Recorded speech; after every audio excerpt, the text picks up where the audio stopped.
काफ़ी समय से वीडियो अपलोड नहीं हो पा रहा था क्योंकि मेरी थोड़ी तबीयत ख़राब हो गई थी और आज मैं थोड़ा बेटर फील कर रहा हूँ। और पिछले कल काफ़ी जगह पे ओला आने के समाचार मिले हैं। बहुत ज़्यादा जगह पे हाइट्स में ओला आया है।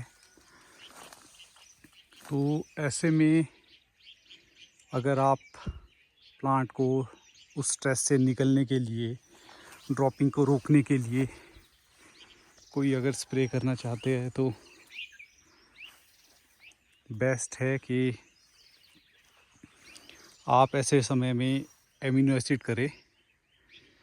उसके साथ सीवीड भी आप डाल सकते हो, जैसे अमेज एक्सेल में दोनों है साथ में। बट अगर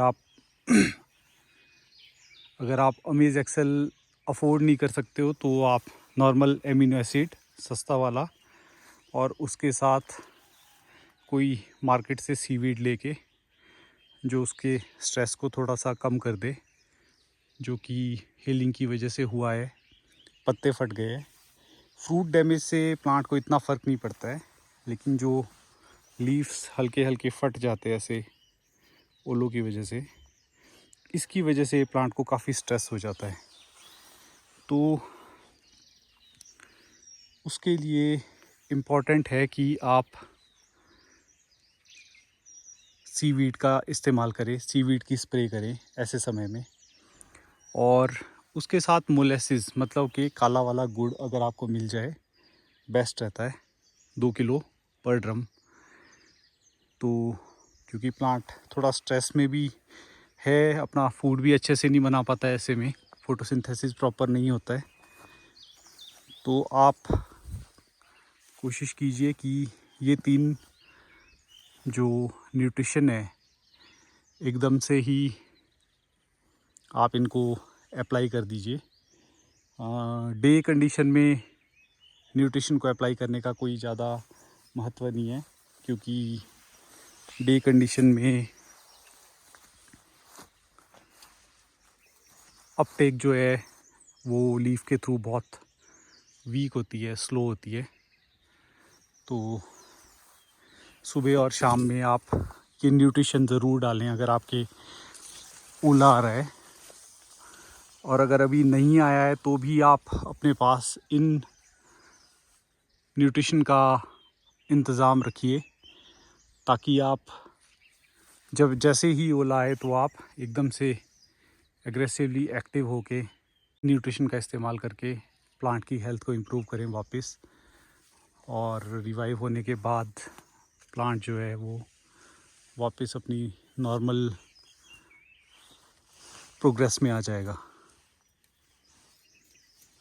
फंगीसाइड और इंसेक्टिसाइड का अभी तक मैंने कोई भी एप्लीकेशन नहीं किया है, और लीफ की हेल्थ अभी ऑलमोस्ट नॉर्मल ही लग रही है। कोई ऐसे ख़ास इन्फेक्शन कहीं पे भी दिखाई नहीं दे रहा है।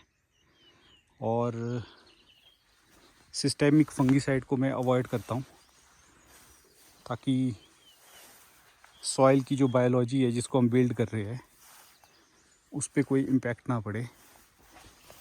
जैसे जो मल्चिंग है यहाँ पे आप देख रहे हो, इसके नीचे इनको इंसेक्टिसाइड और फंगीसाइड का बहुत असर पड़ता है। ये अपने कामों में लगे हुए हैं, हमारे लिए सॉइल को बिल्ड कर रहे हैं। और किसी भी ऑर्चर्ड में पिछले 3 साल से कोई तौलिया नहीं बना है।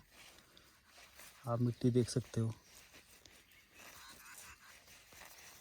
तो ये जो सॉइल की जो बिल्डिंग हो रही है, ये हमारे फार्मर फ्रेंड्स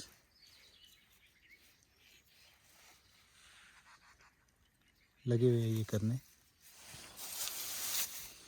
तो इनके ऊपर कोई असर ना पड़े तो मैं एक भी इंसेक्टिसाइड का इस्तेमाल नहीं करता हूँ, और कोई भी सिस्टेमिक फंगीसाइड का इस्तेमाल नहीं करता हूँ। लेकिन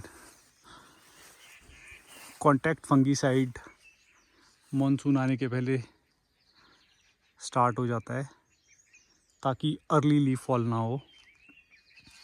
एटलीस्ट लीव्स जो है वो सितंबर तक बचे रहे और सितंबर के बाद लीफ को बचाने का कोई ज़्यादा रीज़न भी नहीं है। तो अभी ज़्यादा मेन फोकस है सॉइल बिल्डिंग के ऊपर। मैक्सिमम मल्च जो है वो घास के नीचे दब चुकी है, जो कि एक अच्छा साइन है कि एक और मैन्यूरिंग का चांस यहाँ पे मिल सकता है। इसको हम से उखाड़ के इस तरीके से इसी के ही अंदर इसको फिर से मल्च कर देंगे और गाय के लिए भी काफ़ी पर्याप्त मात्रा में घास इस टाइम पे उपलब्ध है। अगर आप इस समय पे लीफ के सरफेस को देखोगे तो इसके ऊपर आपको एक शाइनी वैक्सी शीट दिखाई देगी, एक लेयर दिखाई देगी जो कि काफ़ी चमक रही है। तो ये जब तक मेंटेन्ड है तब तक आपको फंगस के इम्पैक्ट या फंगस के इन्फेक्शंस नहीं आएंगे। तो जिस एरिया में आपको ये दिखाई दे रहा है, कोशिश कीजिए आप फंगीसाइड का इस्तेमाल ना करें और ये जो नेचुरल प्रोटेक्शन है इसको बनाए रखें, क्योंकि जैसे ही आप फंगीसाइड का इस्तेमाल करेंगे ये नेचुरल जो शीट है, जो लेयर है प्रोटेक्टिव, ये सारे के सारे प्लांट से गायब हो जाएगी। अभी धीरे धीरे जैसे जैसे प्लांट्स की हेल्थ इंप्रूव होती जा रही है, ये शीट देखने को मिल रही है। पहले पत्ता बिल्कुल ड्राई होता था। जैसे कंपैरेटिवली पर्सिमन के प्लांट को देखोगे तो इसकी लीव्स जो है वो बहुत ही ज़्यादा शाइनी है।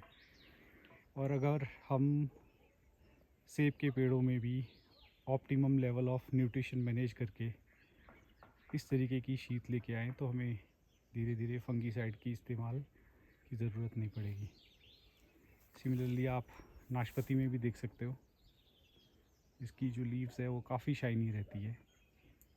और लकीली इस साल सेब के ऊपर भी ये काफ़ी एक्टिव है, जबकि लोअर एलिवेशन में इस टाइम पे मतलब ऑलमोस्ट ड्रॉट कंडीशंस है। पिछले कल की हल्की फुल्की बारिश के बाद थोड़ा सा राहत मिली है, उसके बावजूद भी ये जो शीट है अभी मेंटेन्ड है। बाकी क्लोवर को ऑर्चर्ड के अंदर ऐसे ही उगने दीजिए जितना ज़्यादा हो सके, और इसको सिलेक्टिव मूविंग के थ्रू, जैसे मैंने पहले बताया था कि कुछ पोर्शन से आप इसको कट करके एज ए फर्टिलाइज़र या गाय के लिए ले जा सकते हो, और कुछ को आप ऐसे ही छोड़ दीजिए ताकि ये बिल्कुल भी ख़त्म ना हो। ये पॉलिनेटर्स को भी फीड करता है, उनकी रेंज आपके ऑर्चर्ड में बनाए रखता है, लोकल जो पॉलिनेटर्स होते हैं। और दूसरा, नेचुरली आपको नाइट्रोजन फिक्स करके देता है सॉइल के अंदर, और जब ये सूख जाता है तो वो बगल के प्लांट्स में अवेलेबल हो जाती है माइक्रोराइजल नेटवर्क के थ्रू। लेकिन जो लोग खेतों को बुरी तरह से खोद देते हैं उनको ये असर नहीं होता है। जैसे यहाँ पे सिलेक्टिव मूविंग हुई है और वापस उगना स्टार्ट हो गया है क्लोवर, तो ये आप कर सकते हो, बीच बीच में गाय के लिए लेके जा सकते हो या फिर वापस तौलियों में डाल सकते हो।